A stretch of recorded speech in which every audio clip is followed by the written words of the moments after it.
There's quite a bit of purple around here, but we've got a wonderful crowd here this morning, and God bless you. You didn't have to come here. You know why you're here. I believe with all my soul you just don't want to worship God. I believe you want to work for God. And I believe we can, and the rebuilding has got to begin. And so they got to work by faith, still under the threat. Because let me tell you something this morning. We're never going to escape temptation, trouble, trial, or tears. Just because we're saved and even dedicated to God and want to do all we can for God, we're very, very, very immature and naive if I think just because now I'm right with God, I'm not going to have any more problems. Somebody's got to stand up in the face of the threat. We got some mighty fine young couples and young families in here this morning. And I want you to know, without fear of upsetting you, that the devil wants your children. The world wants your children. Public ed all across America in kindergarten.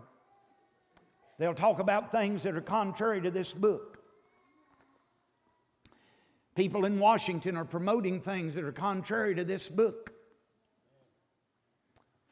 We've got so far now that most people will fight you. It's just not the first trimester. They want to kill little babies now, even outside the womb. How far will the devil take you? You don't want to know. He'll destroy you. We used to do work in halfway houses and rehabilitation places when I was just a kid many years ago. See, there's nothing new. I met a man on the streets of the city one time in a shelter. He had multiple degrees. He had been a practicing lawyer. Must have been to college all his life because he's also in the medical field and had all these things. And from everybody that looked at him, they said, "This is the most successful man in the world." He told me, he said, "Mike Sage, young preacher man, if you'd have told me I'd ended up in this position." His wife gone. His children wouldn't have nothing to do with him. That old demon of alcohol took everything he had in this life. Satan is a liar. He's a thief. And he's a murderer. But I say unto all of us that we're on the front lines. I visited a precious little woman this morning I hadn't seen in a long time. She said, "Preacher, don't you worry about me criticizing you. I know you're busy." I said, "Honey, you're down here on the line fighting. And sometimes, old Brother Mike, I'm way out over here on this front line. And every now and then I'll glance over and I get encouragement because I know you're doing a good job fighting as hard as you can way over yonder. But there's a lot of enemy hostile forces coming at me too. And I got to do the very best I can to ward them off, fight them off, and do the best I can. Because you never know. You got to fight the fight of faith. And be faithful to God. And I've got enough sense to know that if I'm on this line, I got to hold it. And if you're over here, you got to hold that line. Because if the line gets compromised and a satanic agent comes into my personal heart or my personal home, I got to be vigilant. That's why every daddy and granddaddy in here and I have failed miserably in this, so I ain't preaching at anybody. I'm preaching to all of us. We ought to know what those kids are listening to through those headphones in that bedroom. And you say, "Well, I don't have a right to go in there and inspect." Who told you that? And if they dare lock the door, you bought it, kick it down.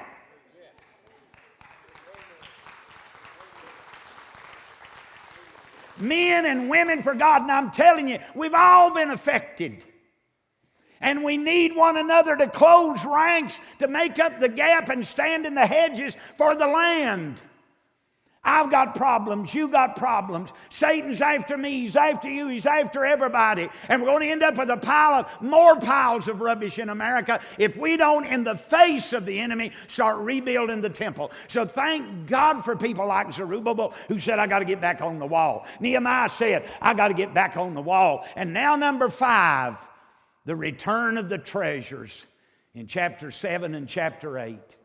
And they departed, there in verse 31, their defense. See, when Ezra loaded up the treasures, now get this story before we go this morning, and it's a lot in here, but we're trying. See, God's still God. There's devastation, the wall's down, there's piles of rubbish. But then they started rebuilding the rebuilding of the temple, and then once the temple got built again, and the walls got refortified, you see, you can go on with your life. You might be here this morning and you say, I'm done. No, you're not done. Get lost in positivity. Get lost in doing something positive. The best way to get over some heartache, start a foundation. Start a crusade. Don't lay down and let the devil lie to you and stomp on you. You may have had the awfulest heartache that could be dreamed. You might have had a setback. You might have lost all your money, but man, if you're just having financial problems, you ought to shout. If the devil's beating you up because you got a few financial problems, I'm sorry you got financial problems, but at least you got your young'un. Or at least you got your health. Don't you be whining around, oh, I can't pay my bills. Well, get a second job and get after it then. You say, well, I can't get one. Yeah, you can do somewhere. How many of you fried hamburgers in your life? I sure did. Enjoyed it till nighttime come when we had to clean up everything.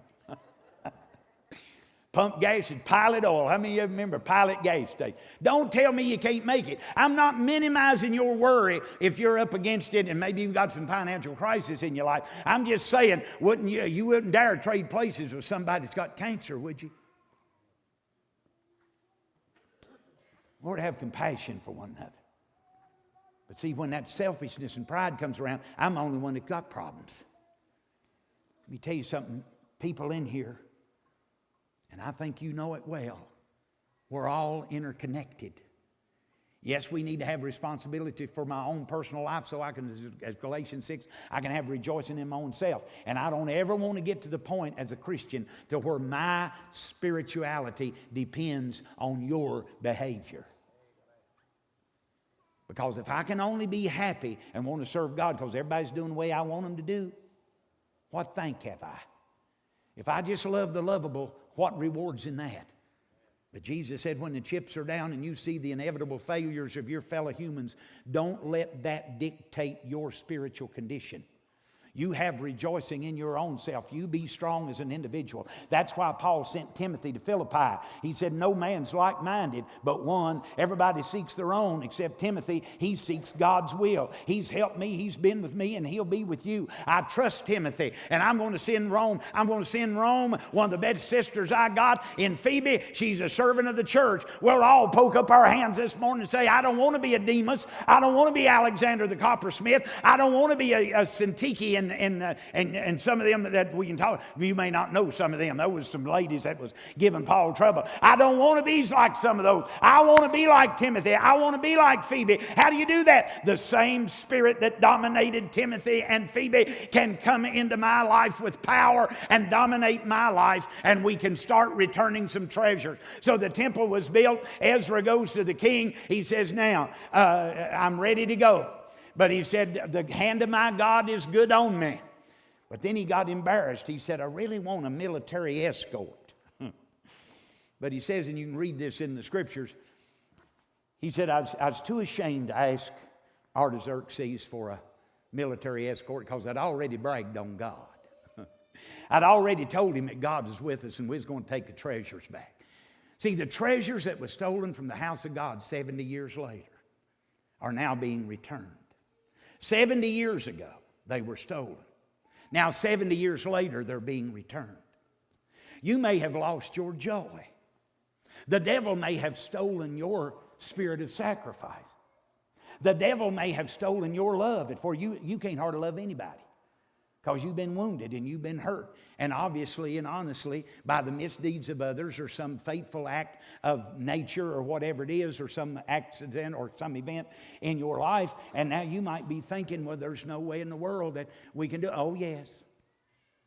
You can get those things returned. But I think about Paul real quickly. A lot of people don't think about this. The Babylonians took all those treasures from the house of God and they stored them in a Babylonian warehouse. And from time to time, Daniel, through those 70 years, would disappear. And people wondered, where did he go?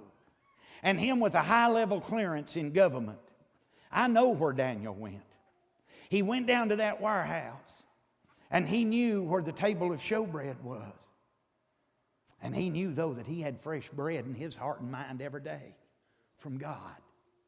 He knew where the candelabra was. He knew where the golden altar was.